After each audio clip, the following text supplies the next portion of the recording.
গাছের ডালে দোল খাচ্ছে বাবুই পাখির বাসা। গোপালপুর চরে মেহগনি, আকাশমণি, শিশু ও বরই গাছে রয়েছে অসংখ্য পাখির বাসা। আগে তাল গাছে ঝুলে থাকতো অসংখ্য বাবুই পাখির বাসা। আস্তে আস্তে তাল গাছ কমে যাওয়ার ফলে বাবুই পাখিরাও তাদের আশ্রয়স্থল বদলেছে।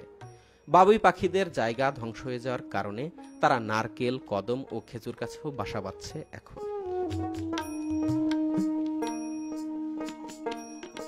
মৌমাছি যেমন ফুল থেকে মধু সংগ্রহের সময় পরাগায়ন করে, তেমনি বাবুই পাখিরাও পরাগায়নে সহযোগিতা করে।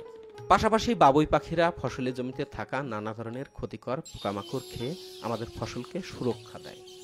জমিতে মাত্রা অতিরিক্ত কীটনাশক ব্যবহারের ফলে প্রকৃতিতে মৌমাছি অনেক কমে গেছে। অনেক সময় কৃষকের জালে কীটনাশকে মারা যায় বাবুই পাখি। এভাবে চলতে থাকলে আমাদের ফল ও ফসল পরাগায়নের জন্য নিজেদেরকেই নামতে হবে। যেমনটা হচ্ছে ফরিদপুরের পেঁয়াজ বীজ উৎপাদনকারী জমির মালিকদের সাথে। নিজেরাই হাত দিয়ে পরাগায়ন করছেন তারা। যশোরের পটলের জমিতে ফুল বেটে নিয়ে বোতলে করে পরাগায়ন করতে হচ্ছে তাদের, আর পাবনায় দড়ি টেনে ধানের পরাগায়ন করছেন তারা। এভাবে চলতে থাকলে প্রতিটি ফল ও ফসলের জন্য আমাদের নিজেদেরকে কৃত্রিম কোনো উপায়ের দিকে হাঁটতে হবে। তাই আপনারা যারা এই ভিডিওটি দেখছেন তারা অবশ্যই আশেপাশের মানুষকে পাখি নিয়ে সচেতন করবেন।